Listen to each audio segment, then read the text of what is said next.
And we are live. Welcome, everyone, to the Connected for Real podcast. I'm Rebbetzin Bat-Chen Grossman. I'm a marriage coach for women in business. I love that intersection where marriage and business collide and they just sort of pull you apart. And then you're like, it's not supposed to be this way. And you shouldn't have to choose. You can do both. And that's what I'm here for. And today with me is Aleeza Ben Shalom, who's all about dating. And we are going to be focusing on dating and you. Let's get into it. Aleeza, introduce yourself. Tell everyone why I'm so excited to have you here, and then we'll get on with our topics. Okay, so you may know me from the series on Netflix called Jewish Matchmaking. I was the matchmaker that was putting everybody together, and I really do that in real life.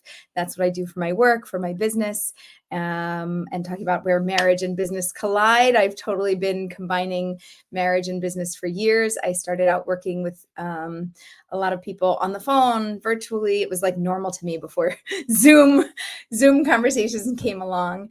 And I would do it when my kids were at school or when they were asleep. And then as they grew, like my hours started getting later and later and later. And that's a really good thing. I'm a night owl because now we moved to Israel, and I work lots of American hours, and I'm up until 2, 3, 4 in the morning.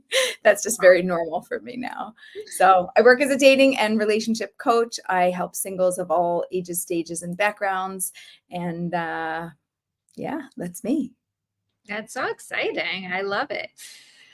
I love it. And let's get into, a lot of my listeners are married because obviously I'm a marriage coach, but a lot of them are not. Some are, early daters, and they're, just getting into it and not really sure how to make sure that they're quote unquote doing it right.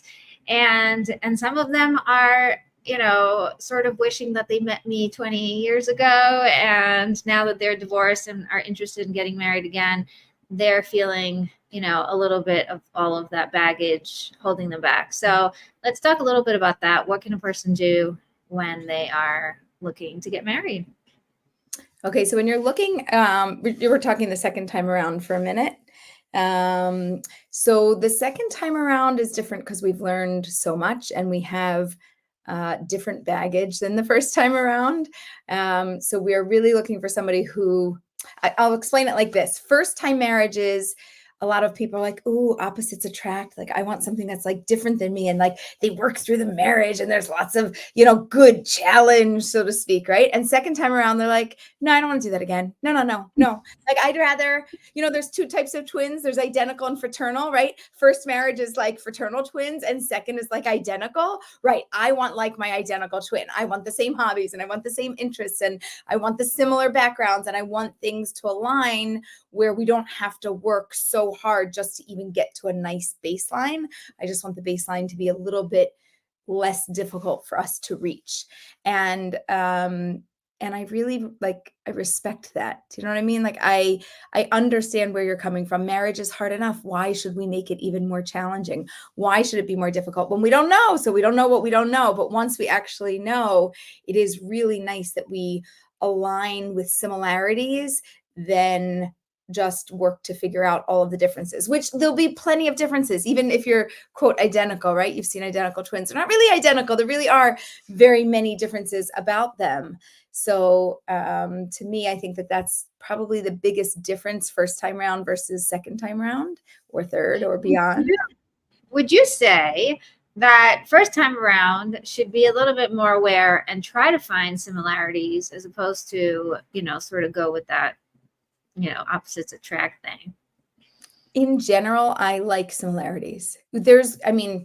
Think about marriage, and since you're the marriage expert, I think it holds true that as we go through our relationship over the course of years, we see and we discover all of the challenges and all of the differences. And to start out with a baseline that's much higher in similarities, don't worry, you'll find the differences. Like, you want opposites? No problem. In 3 years, you'll know exactly what's opposite about you guys. But I think I would heavily recommend for anybody first time round or beyond to start with as many similarities as possible. You won't realize all the little nuances and all the little things that actually just make it a little bit more pleasant to live with you. Right. I hear that. And I think that like you said, at the end of the day, it's still going to be a challenge because this is marriage, and marriage is meant to push you to the next level, and there is no pushing to the next level without a good challenge, right? Nobody sits around with their feet up twiddling their thumbs becoming a little bit more fit or a little bit more smart or a little bit anything, right? So it definitely will do its job no matter what. So what are some really good practical tips for anybody who's just, starting or in it? Just starting dating before you work on figuring somebody else out. My favorite thing is that people really figure out who they are, who I am. It goes like this. I break it down into 3 categories: past, present, future. Who was I? Where did I come from? Right? What's my family life like? Now move into the present. How am I similar or different from that person that grew up like that? Now move into the future. How do I want to live? Is it similar or different from where I am today? And when I have that big picture view of knowing where I was, where I am, and where I aspire to be, then I'll have a better picture of what type of a human to look for. Because you could pick anybody. There's lots of people in the world. But if they match your old self and they're not going to match your future self, we're going to have a problem. And if they match you today, but they're not growing and going in a direction that you're going in, you're going to grow apart. And it would be obvious, like, wow, we weren't even heading in the same direction. So somehow we have to assess where we're at. And when we do that, we then can move through the process of assessing how somebody matches with who I am. Oh, I love that. Getting to know yourself. You guys, this is it. This is where it's all at, because we're talking about you as the container for this marriage. And if you can't contain yourself, you're definitely not going to be able to contain other people, right? So a lot of the marriage work that we do, a lot of the business work that we do, a lot of any work that we do is really, first thing, get to know yourself, get to know what you want, get to know what's important to you, get to know where you're going, right? And I love that you bring in where you came from, because it is so crucial. A lot of people try to divorce themselves from their old self, and I find that to be one of the biggest problems in dating. It's when you don't bring your whole self in and you sort of expect the old self to just sort of die on the side and like, oh, that's the old me, I'm not that anymore. But very soon after the marriage, you end up realizing that actually it's pulling you down, or it's calling you back, or it's, showing up in different places. It's like, where'd you come from?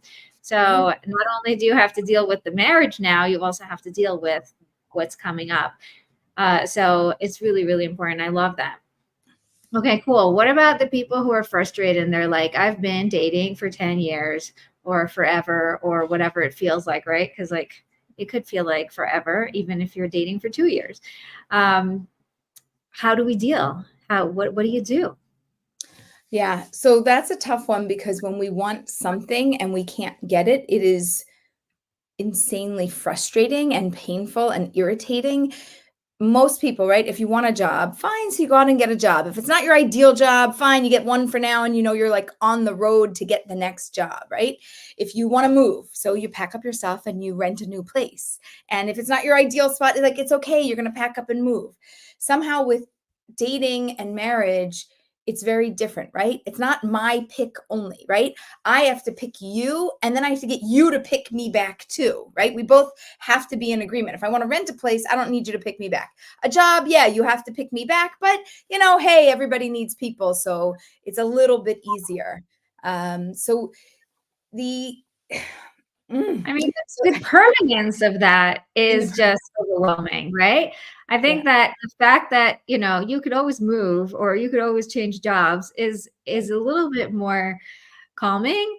And the fact that you don't want to have to change not, spouse. yeah, that's a little, I did have somebody say to me recently, she's like, Aleeza, I could just get married. If it doesn't work, we'll just get divorced and like, it'll be fine. I could do that again if I want or not. And I was like, yeah, so no, like, I don't recommend that. That's not really how we go into marriage. We go into marriage going, no, I'm ready for this. I want to be in this. And please, God, I want to stay in this. I hope that this should be the thing that works forever. And right. it's not with this in mind of, like the next. So first of all, I want to say I really empathize with people because this is a huge decision and it's very difficult. And the number one thing that I tell people is if it's something that you want, you just keep going for it, because the person or the people that I see that find their partner and get married and build their life are the people that never give up. Sometimes people are like, oh, it'll come when you least expect it. When you stop looking, everything, it'll just, that's when the water boils, like that's the whole, watch pot never boils. And all of a sudden, poof, it's going to magically happen. Yes, it will magically happen. But by not tending to you, by not tending to the situation, I don't think that it's ideal. I think that sometimes we have to hyper focus on meeting the person, and then other times we have to hyper focus on being the person. I had a client once and she had been looking for years, and she's like, Aleeza, I'm like, I really don't even know what to do anymore. It's been like 18 years, we're going on 19 years. I said, I know. I said, what do you need to do for you to be a happy human? Where do you need to live? What do you need to be doing? And she's like, actually, I need to move. I don't like where I am. I said, move like to the next, block, or move like out of the city. She's like, no, out of the city, like across the country. And I was like, okay, tell me more. Like, what's that vision and where do you want to be? And we talked it out and we visioned it out, and she went to visit, and then she's like, I want to stay. I was like, great, pack up your stuff and move.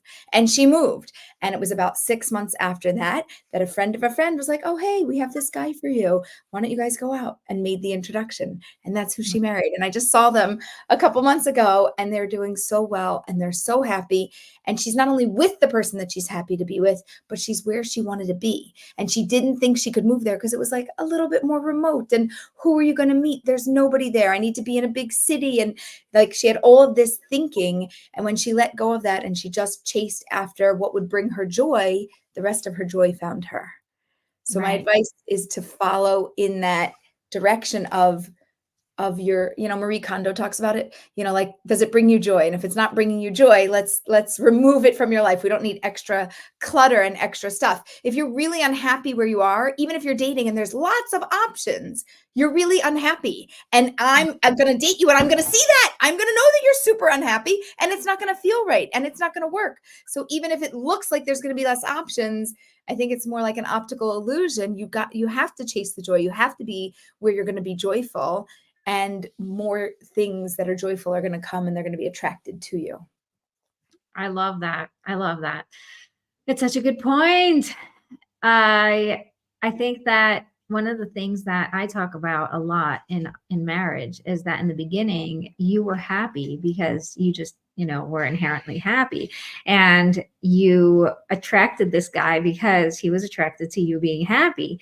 Right. And so you giggled at his jokes and everything was fine. And, then dilly dally, you get married, everything starts to settle down. And now life starts to feel a little bit heavier, and your happiness sort of just, mellows out. And then he feels like a failure, like there's something wrong with him. Uh-oh, I'm not making her happy. Something's wrong with me. And the best advice for marriage, if you want to improve your marriage, is the same advice that you just gave, is go after your own happiness, right? Start to do the things that make you happy, and then let him take responsibility for it. It's like, thank you so much for being there, making the room for me to be happy, or allowing me to go to yoga that makes me so happy, or whatever it is, right? Like, I just went to a retreat. It was so fun. I came back. I was alive. I was happy. I was like, I finally got out of my town, for 4.5 months. And I thank them all. I thank all of my kids, my husband. I'm like, it's because of you, if not for you, I wouldn't have gone. And like, could I have done it? Yeah, but it's so fun to give them credit, right? Because then you appreciate each other, and you give that happiness, you sort of let it spread. So I very much think that this is universal advice, is make your happiness your priority, because it's yours. And no one else has the key to your happiness unless you give it to them. And that's really sad, because then they have it and then you don't have it, right?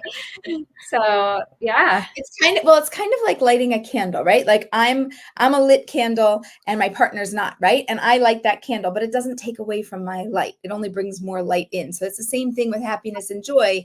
When I give that over, I'm not giving it away. I'm just spreading the light, and it just makes more light. It makes more joy that's there between us.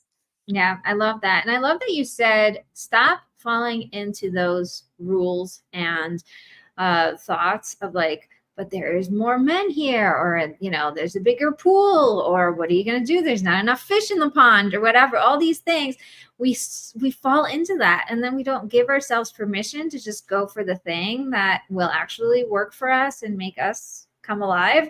And this brings God into the situation, right? Because God is capable of everything. And when you bring God into it, you're like, okay, God, you know best. I'm just going to give up control and trying to like make it happen.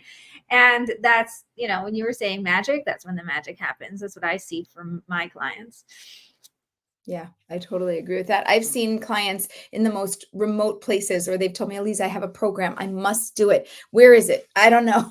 In the middle of nowhere. How many, people there are single and this, that? They're like, 2, I was like, well, then you're gonna have to date online, They're like, I can do that. I can do that. I said, okay, fine.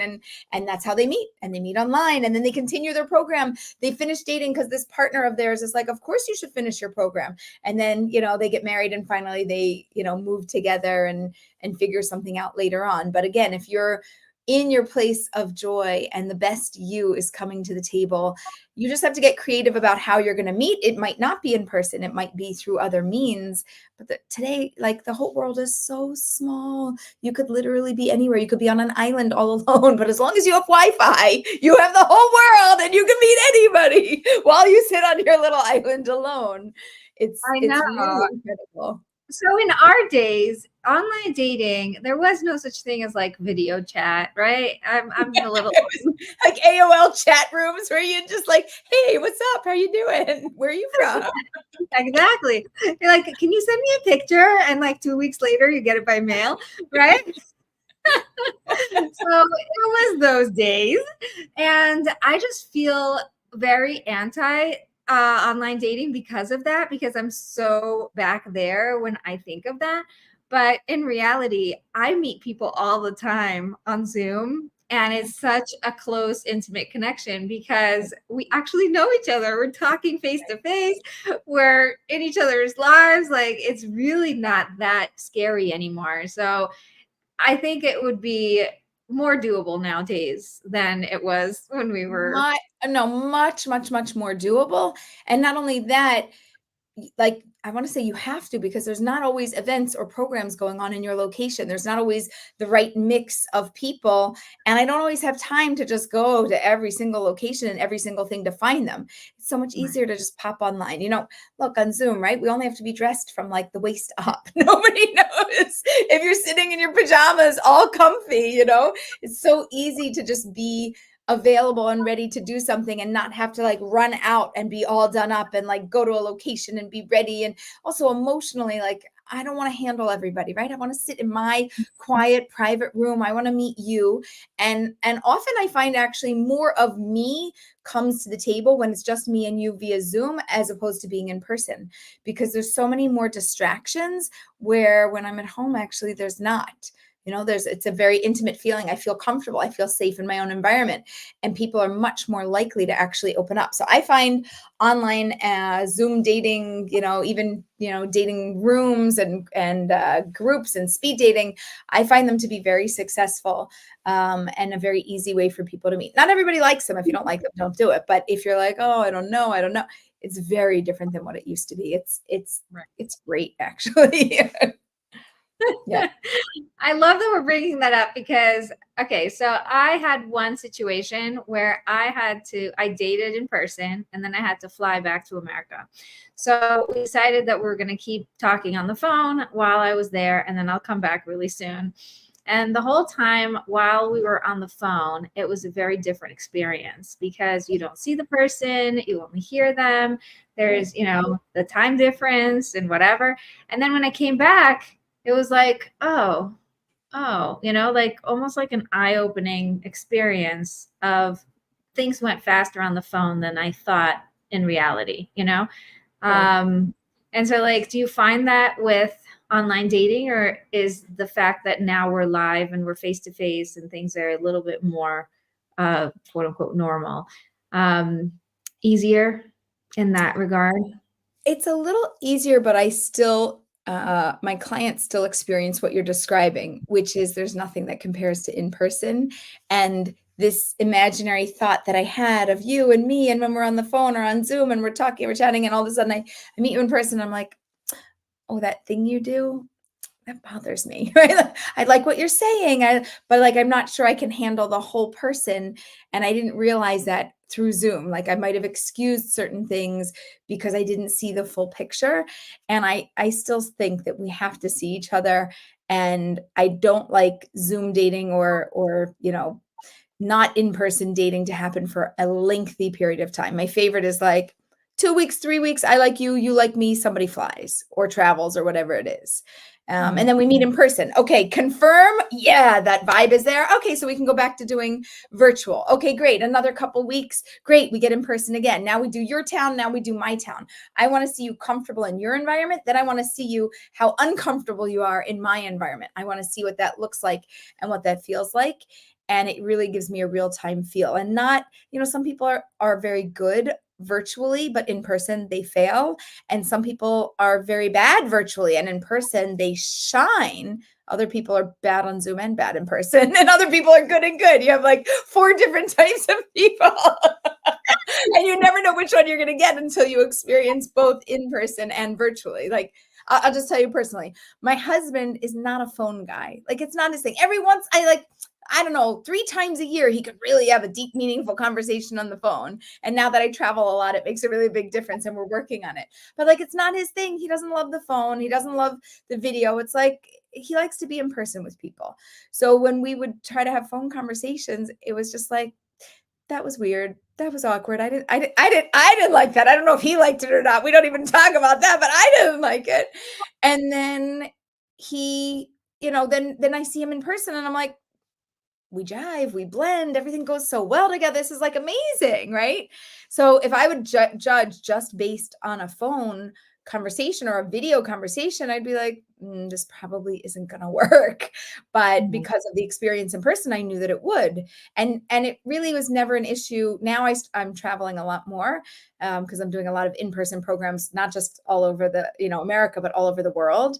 And I'm away more. And we've had these deep conversations like, we have to talk more while I'm away. Like, we have to make it really a big point to get on the phone, to have what to say, to have how to carry the conversation and make it work, because it's really difficult. And the funny thing is, he's actually a little bit more focused now and totally with it on the phone conversations. And I'm the one that's distracted because I'm the one that's traveling and there's so much going on. And like, it's very hard to just slow down and be totally present and have that conversation without falling asleep and being jet lagged. So now we switched places. Yeah, I love that. What do you think about checking out the person beforehand? Like, in our days, it was show me a picture. Nowadays, it's like, oh, let me just Google her, right? Right. Google Stock. Everybody's going to do it. And I just feel like it's not real, just like we were talking about, like on the phone, a picture is so difficult to judge because you could have a great picture of a really terrible looking person, and you can have a really gorgeous person looking really bad in a picture.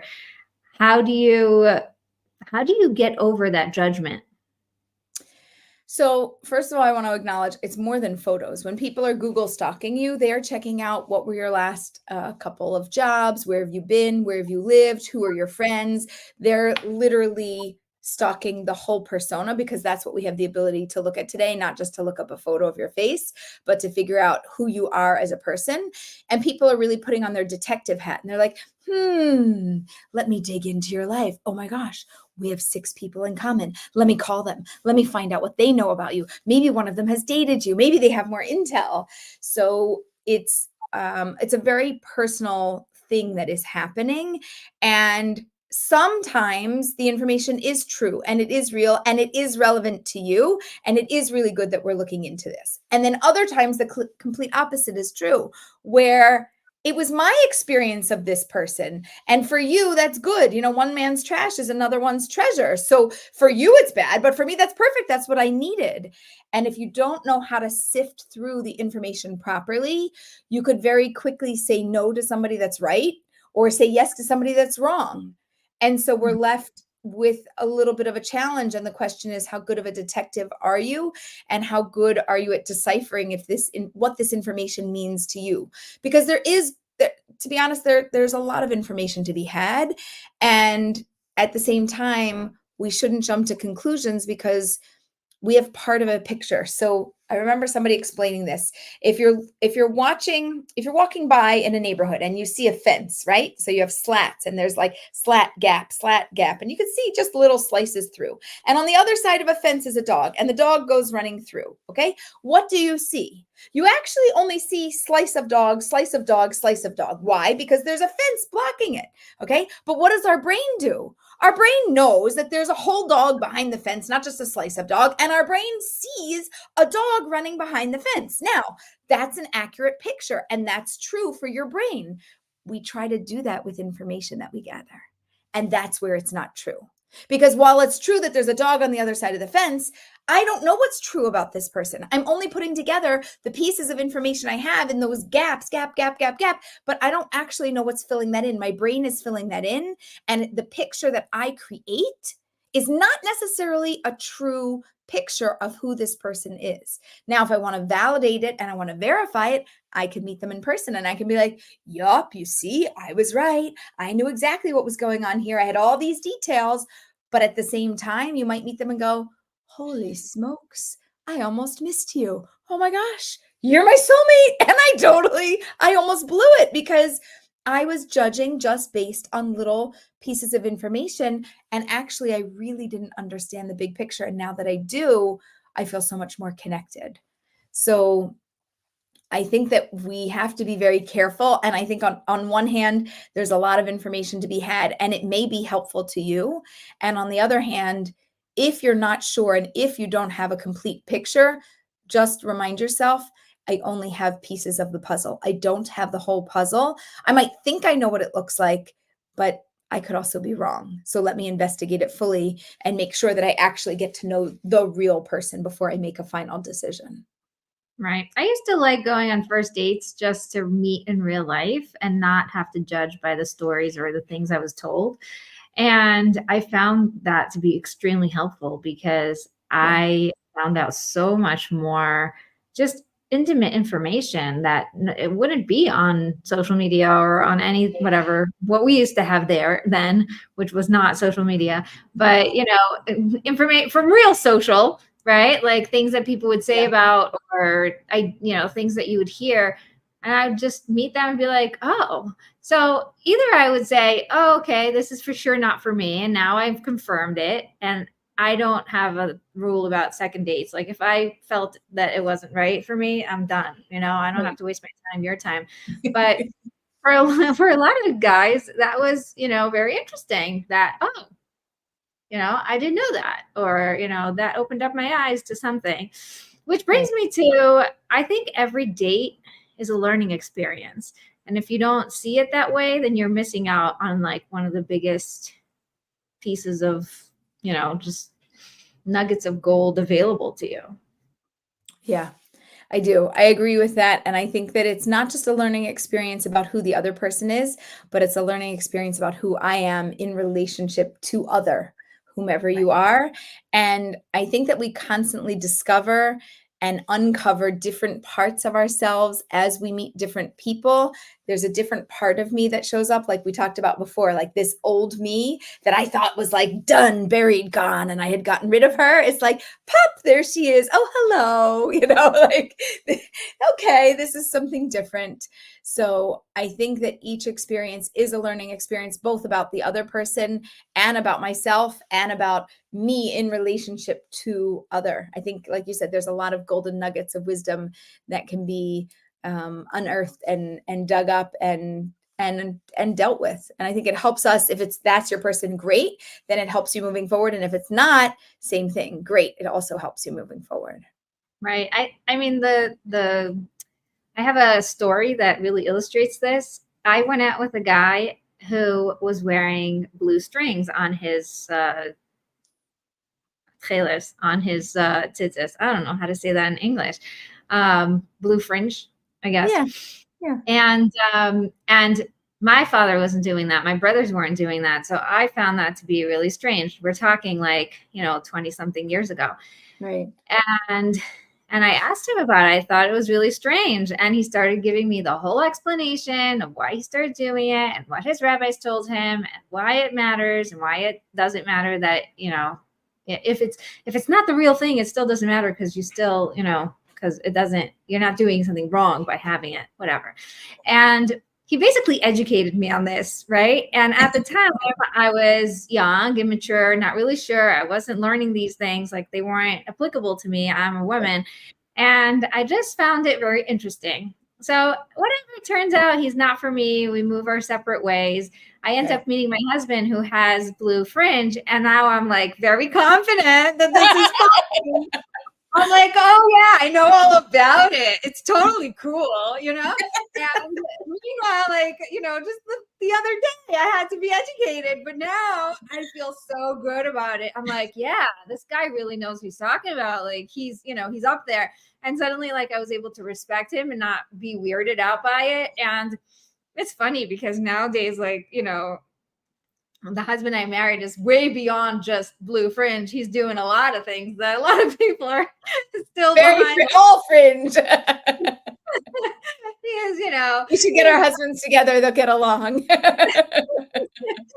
And I think that it was God's way of preparing me for the next thing, even though this other guy, he pretty much sent so that I could prepare myself for this. Right. And I was very intentional when I was dating. I would actually keep a journal where I came back from a date and I'd write, what did I learn about myself? And what did I learn that matters to me and my husband? And it was really fun to collect this information, and sometimes it was just like random things. Like I actually, it matters to me if they have good teeth or not, because I have a good smile and I think smiles are really important. And if I don't like his smile because his teeth are all like, dirty or crooked or something, like it's going to really bother me. And this was something that was so physical and so material. Like I was like almost embarrassed to say it. Right. But it was important for my awareness so that I could just put my finger on it instead of being all like, I don't know, there's something fuzzy I can't put my finger on. You know what I mean? Yeah. Yeah. It's very hard to identify all those little nuances and details of what works and what doesn't work. And when you figure it out, there is this certain joy of like, yeah, it does matter to me. Like, sorry, materialistic, just what it is. Like we're a body and a soul. There's two parts to us. So there's this inside part that has to match up about who you are. But then there's this outside part about how you show up in this world that also has to be a match. And it can't be this or that. It has to be this and that align to a degree that you really will enjoy. Yeah. What do you say about situations where you keep going out and the same issue keeps coming up? And it's like, I can't stand it anymore. Like all the guys are the same, or all the girls are the same, or the same issue is coming up. And I'm just feeling lost in the, rhythm of what's going on. So for me, I'm like, they're not all the same. They're not all the same. So you must, like whoever it is, must be doing something that is attracting the same type of person. So I would dig inside and be like, what am I attracting to myself? And what if I tried to date somebody? I would first try to go like opposite, like go totally the other way. So for sure that you're not getting the same, and see that like, wow, there is something else that exists. Probably you're not going to like it because it's a little bit too extreme, but then I would balance back and I would start to bring yourself back to the middle where you are trying to see exactly what does work for you and to what degree, but where you're at is drawing the same type of a thing. So what we do know is that you shouldn't keep going for what you've always gone for, and you should change it up slightly to try and get different results. Yeah, I hear that.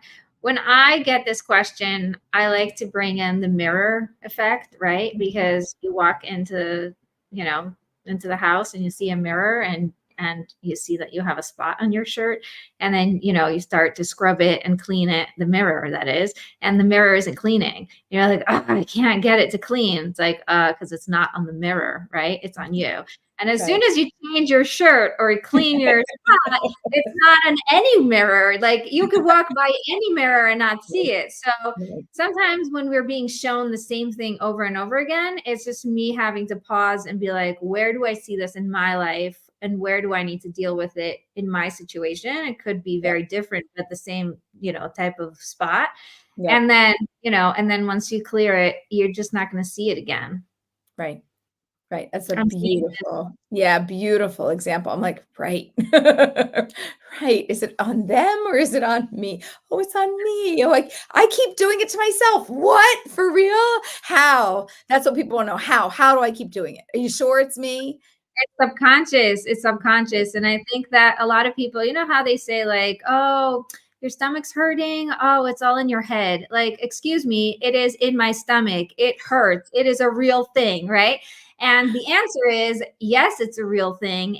And it's starting in your head, right? A lot of the things that we're worried about and stressing about, it's telling our brain, you have to protect me, right? And your brain will protect you by giving you physical pain so that you don't have to worry about the emotional pain, which is way more painful. So your brain is helping you by giving you the physical pain. Physical pain is real. Let's not just say it's in the head, but it definitely starts somewhere there. So same thing, like subconsciously, there is something that you need to work on. So you're going to constantly see it and be annoyed by it. Like, oh, why is everybody so anxious? Why is every single guy bringing up anxiety as one of their things? Right. And why do I have to deal with an anxious husband? Right. What's going on? Right. And Right. so take a deep breath, do some inner work. Where do I find anxiety in my life? Where is it hitting me? Where is it showing up? Right. And how do I deal with it? I think that's one of the most helpful things that I've ever been able to uncover, even just for my own life. Yeah. Yeah. I'm so on the same page with you. And I think that the more that we can be real with ourselves, love and accept who we are and accept where we're at and say, okay, it's okay. Like I just because I have things that I have to fix also doesn't mean that I'm not exactly who I need to be today. Like in the same way that I am who I need to be right now, I also need to become who I need to become. And looking inside and figuring that out where I have an acceptance of where I'm at enables me and empowers me to get to the direction that I need to go, to the next spot, to that next location. It's really it's empowering and at the same time really challenging because I don't always want to change, you know? No. If it was up to our brains, we would be nice and comfy in our comfort zone forever. Forever, totally forever. After all these things that are scary and Yeah. but yeah, I think that's one of the things that it brings us to the next thing that I am thinking about. A lot of people are so afraid of marriage because of the things that they have experienced on other people's marriages, like their parents or other things that they've seen, that or siblings, right? That they're holding themselves back. I know personally a girl's brother got divorced right before she started dating. And so like her biggest thing was, I can't let that happen to me. What was going on? How did that happen? She was trying to figure out what he did wrong and what she needs to be careful from. And it's like, he's not the same person as you, right? Like, Right. I don't think it's going to happen to you if you just, really listen to yourself and follow the crumbs and do the thing that is right for you. But she was so stuck on it. And of course, people whose parents are divorced have a really scary time just in general because they're afraid it will happen to them. What do you have to say about that? For the people that I work with, we always talk about, do you have relationship examples that are marriages that you would want like to be like, right? Like it's like, oh, my hero, like this, right? But like, what are who are your marriage heroes? Who are those people that you look at and you're like, if I had a marriage like that, I would be happy, right? Not that I want to be them, but I want a role model. I want somebody that I can look to and I can go, that's the kind of marriage that I want to have. And if it's not your parents, and if it's not your grandparents, and if it's not aunts and uncles, if there's nobody in your immediate family that you can relate to, then my advice is to go find couples, not just one. I mean, start with one, but maybe 1, 2, 3 couples that you can see different types of relationships and how they work and what would work for you. So I'll just give you an example. We used to see in our neighborhood this older couple, and they would be walking down the street hand in hand, and they would be at the supermarket shopping together. And like literally everywhere you saw them together. They were always together. And I looked at them and I was like, that is just like, oh, the epitome of such a wonderful relationship. And then I was like, Aleeza, to be together all the time means you have to be together all the time. Is that a relationship that you want? And I was like, no. Like I'm with my summer, we've always worked from home. We've always been self-employed. Like we see each other a lot. We can have breakfast together, lunch together, dinner together, but not every second, not totally enmeshed like that. Like I also like my own space. I also like to do my own thing. He likes to do his own thing. We like to have a little bit of independence. And when I saw that relationship, I was like, that's not that kind of a relationship, but it's a beautiful one. And I love it. And I look to it almost as an inspiration. But when I look at it in reality and I go, is that something that I would want to emulate? For me, I'm going, it's a little too much. Like it's a little too claustrophobic for me. Is it wrong for them? No, it's totally right. Is it wrong for you? No, it could be totally right. But for me, it wasn't a living example. But in my brain, I'm like, but that's what I should want. And it took me a while to get out of my head and go, what is this should? Should want what? You should want exactly what's appropriate for you. Is that appropriate for you? Yes or no? And I'm going, no, it makes me a little anxious. It's a little too much. And I had to really accept the fact that something that my eyes liked, that my brain was very drawn to, was not going to be really good for my personal reality. Even though it's a beautiful reality, it was not going to be the right reality for me. And then I had to take a step back and say, okay, so what is the right reality for me? What does a healthy relationship, a good relationship look like to me on a daily basis? And what does that feel like? And who are the people that I know that I would like to, I want to be like Mike. I want to be, that's like an old time commercial. I'm telling you how old I am, but right. But like, I want to be like that. That works for me. That makes sense to me. That I can do, as opposed to this other hand in hand, like, oh, it's so cute. Like, fine, maybe once in a while we'll go for a walk on the beach, hand in hand. Okay, we'll walk down the street once in a while, but like not every day, all the time. It doesn't exist like that for me. Well, I'm thinking to these like old people that you're talking about, like it might end up being me maybe when I'm like 80, right? Like, because at a certain point in my life, it might be cute to be together, but in this stage of my life, not so much. Right. And you know what I'm thinking? I'm like, well, maybe it's for balance. Maybe they're literally just holding each other up because nobody wants to fall. Yeah, that could be me at 80 also. Like, I don't know. There might be other reasons that they're like that. But even just like translating it to today, it's not a model that works for me. But yeah, it could be a model later on. It's just not a now version. Right. Yeah. No, I think it's really fun to get to know other couples and other families. I think that's one of the things that happened for me when I left my parents' house and started traveling. And, I came to Israel to date. So I was staying with people here that, had different marriages and different styles. And just, I learned a lot about myself and about what I'm looking for just by seeing them and their kids, their married kids. Just getting out of your own bubble, even though my parents have a great relationship and they have a wonderful marriage. And I very much emulate what they built. I also was really grateful to see other people's relationships and marriages and interactions and, sort of like the dynamic between people. It was really, really helpful for me. And I think that everybody should do that. Find yourself as a guest in other people's homes. Try to get out, try to invite yourself, try to, mingle, because the more you see of the real world, the more you're open to new ideas and new situations. And sometimes it's like, ugh, no, that is not what I'm looking for, right? Like I did have that too, I went to a friend's house and it was like, ew, I can't even be here. I'm feeling really uncomfortable, right? And it's like, great, now I know. I'm trying to put my finger on what is it, look around, see what is making you uncomfortable. I think that's one of the reasons why we like to have guests a lot, is to give these, my husband's a rabbi, he has a lot of students, to give the students the ability to see something that they haven't seen before, Right. Yeah, it's very powerful. And we have guests every week. We also we've decided like we're the kind of couple that we don't want to be without guests. Like we're more well behaved in front of people with our audience, so to speak. Like we're on our best behavior, instead of coming down to the table in your robe and being like, I'm just gonna be cash. Like we show up more fully when we have people.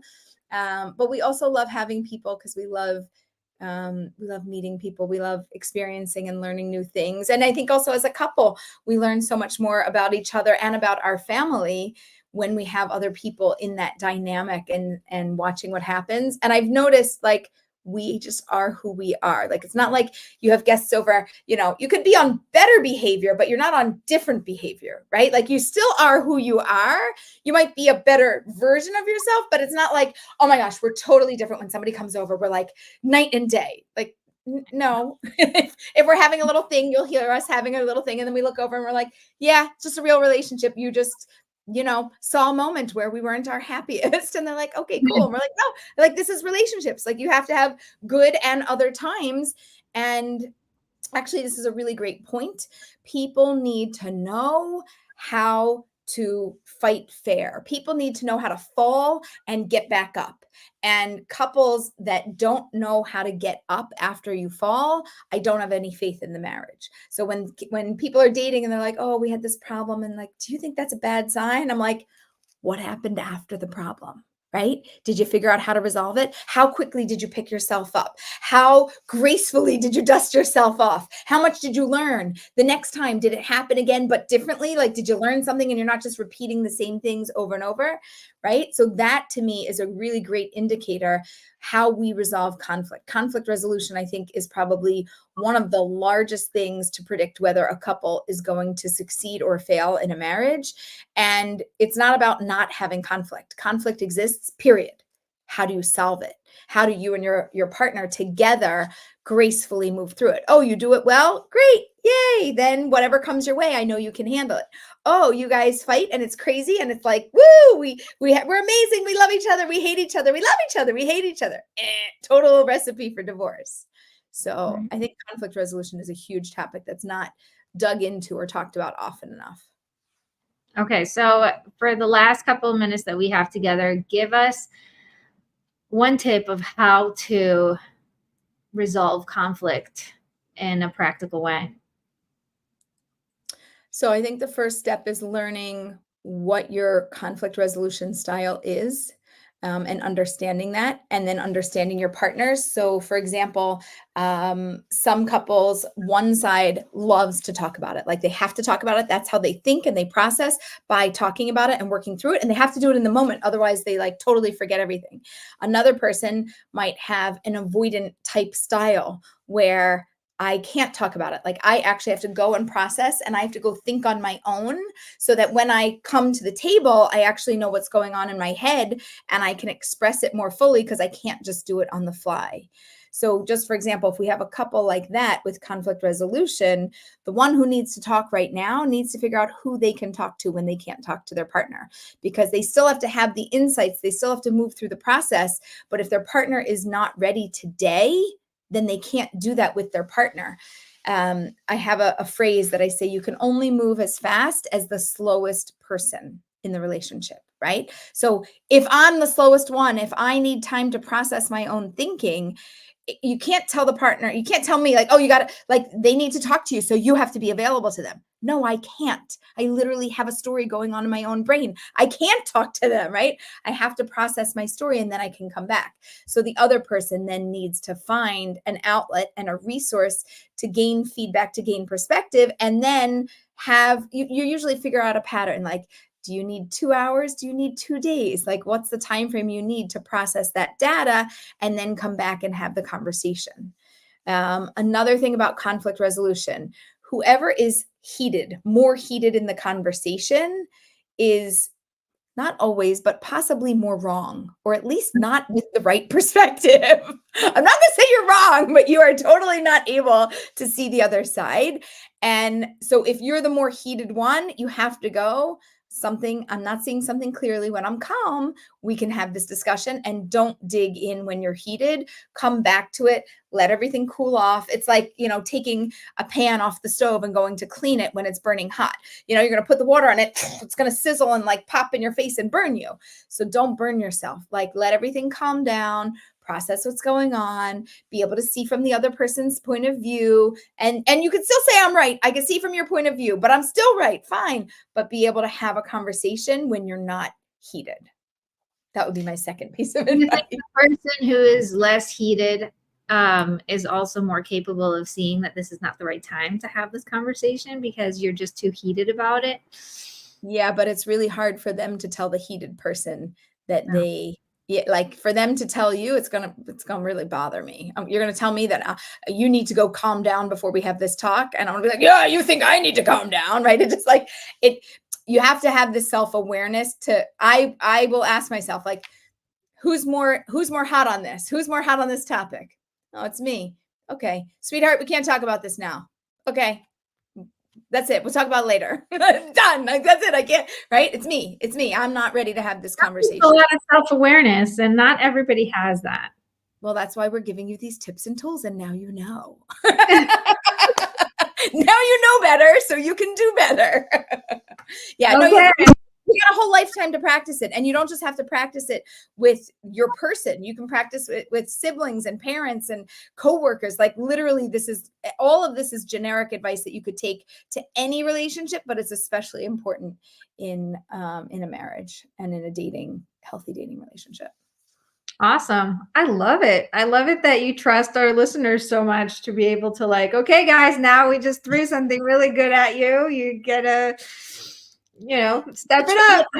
Who's going to help somebody more than themselves, right? So this is really, I do this with the people that I work with and I coach as well. I have what to share, but I can't fix you. The only person that can fix you is you. You can go to a therapist, you can get support, you can go to a counselor, you can gain wisdom. You want to fix your body, you can get a personal trainer.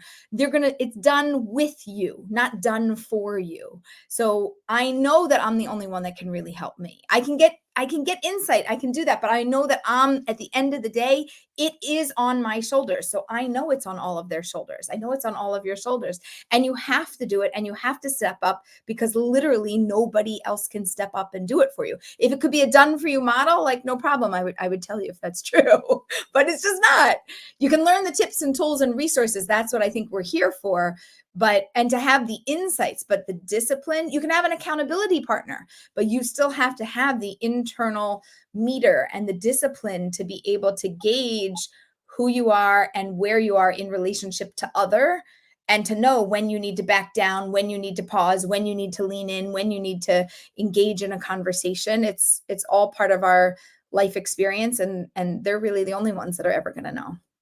I love that. I love it. Okay, Aleeza, how can people get in touch with you and work with you and connect with you?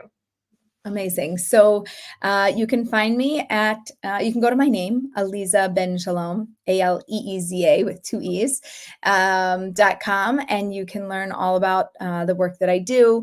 We have coaching, we have courses and programs, we have workshops, we have matchmaking, you name it, we have it. You can also find, we have a podcast as well called Matchmaker, and we take one question, just one, and in about 10 minutes we answer it and then move on. So if you don't like one episode, you just skip it and you go to another one. We have like over 50 episodes. Wow. And so much to offer. That's amazing. I have to go check out your podcast now. I did not know you have a podcast. Yeah. That's very good.